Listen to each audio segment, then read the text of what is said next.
most profitable industry in the United States is pharmaceutical. Dollars involved is just staggering. Could it really be? Has medicine really become that profitable? The fact is it has. In 2005, U.S. prescription drug sales rose 5.4% to $251 billion, and global pharmaceutical sales rose 7% to $602 billion. Now, why would pharmaceuticals be threatened by a plant? The answer may be as simple as one word: natural. Because a significant amount of research to date has confirmed or suggested that marijuana in its natural state is still the most effective form. Can you imagine a world where you or I wouldn't have to pay for certain medicines? After dealing with about 10,000 patients over the last 15 years, I would say that over 200 different medical conditions respond favorably to cannabis. It appears to have benefits that we never ever knew about. Glaucoma, Epilepsy, muscular dystrophy, arthritis, multiple sclerosis, wasting syndrome, mobility, chronic pain, depression, anxiety, hepatitis C, cancer, chemo. AIDS patients. Is there a product out there today that provides as many medical benefits as cannabis? No. It remains an unutilized major resource.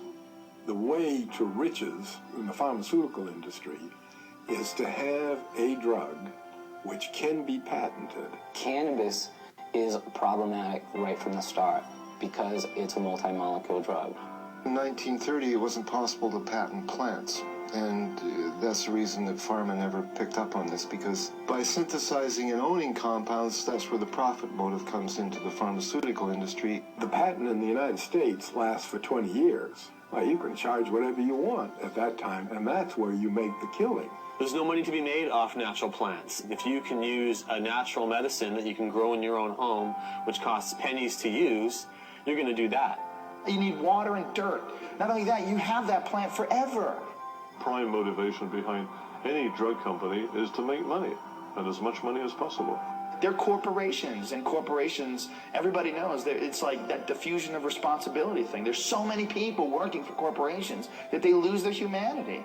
So those are potential customers for these pharmaceutical companies that are not there if they're using a natural plant. It's unlimited. You grow more, you get more medicine. Pharmaceutical companies don't want you growing your own medicine. The government supported a small drug company by the name of Unimed to take a synthetic THC, tetrahydrocannabinol, and to put it into capsules to be used as a oral medicine. This became Marinol. This THC in Marinol is exactly the same 21 carbon molecule that's in herbal marijuana.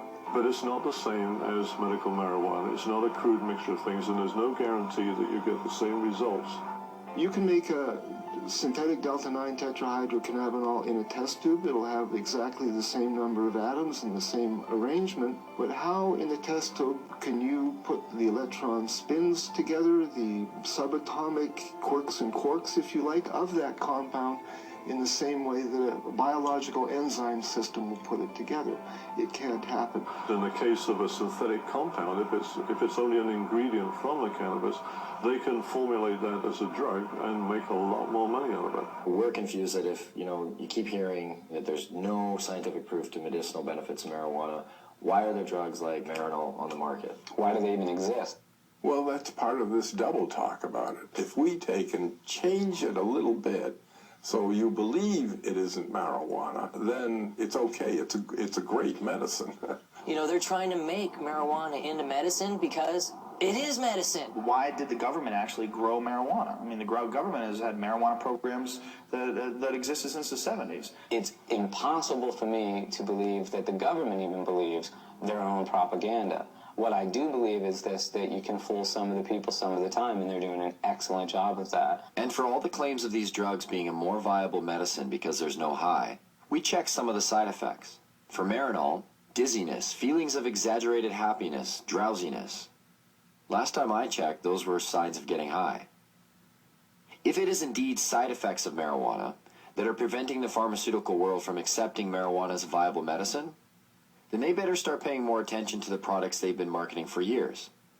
Every year, Prescription medicines kill over 100,000 people. The pharmaceutical industry has been excellent at convincing the public that they need their potions. If you watch any kind of commercial for drugs, they're always using the third person. For example, where does a headache come from? It comes from out there somewhere.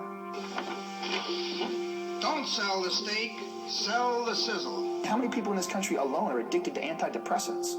How many people who are on antidepressants really have imbalances, and how many of them just got off a bad relationship and they're depressed?